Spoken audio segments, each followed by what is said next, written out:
স্ত্রীর উপরে স্বামীর দায়িত্ব কর্তব্য সম্পর্কে বলুন। খুব গুরুত্বপূর্ণ একটি প্রশ্ন।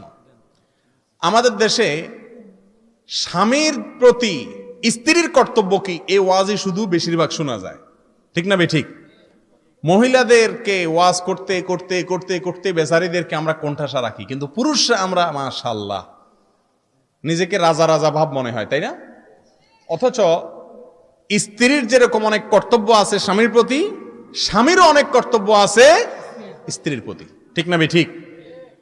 স্বামীর যে সমস্ত কর্তব্য আছে তার মধ্যে এক নম্বর কর্তব্য হলো আল্লাহ কোরআনে বলেছেন ওয়াশিরুহুন্না বিল মারুফ, স্ত্রীর সাথে সদাচরণ করতে হবে, সদ্ব্যবহার করতে হবে, সুন্দরভাবে জীবনযাপন করতে হবে, ছেঁচড়ামি করা যাবে না।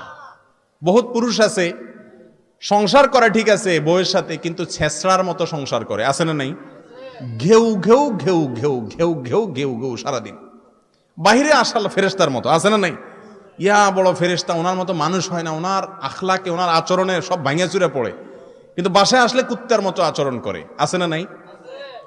নবীজি বলেছেন খায়রুকুম খায়রুকুম লিআহলিহি ওয়া আনা খায়রুকুম লিআহলি, তোমাদের মধ্যে এই যে আমরা অনেকগুলো লোক আজকে একত্র হইছি, আমাদের মধ্যে সবচেয়ে ভালো আল্লাহর কাছে ওই লোকটা যেই লোকটা তার বউয়ের কাছে ভালো, যার বউ তাকে অন্তর থেকে বলে যে আমার স্বামীর মতো মানুষ হয় না, এত ভালো মানুষ তিনি। এই সার্টিফিকেট যদি বউয়ের কাছ থেকে পাইতে পারেন তাহলে কিল্লা ফতে। আর নবীজি বলেছেন আমি তোমাদের মধ্যে পরিবারের কাছে সবচাইতে ভালো মানুষ।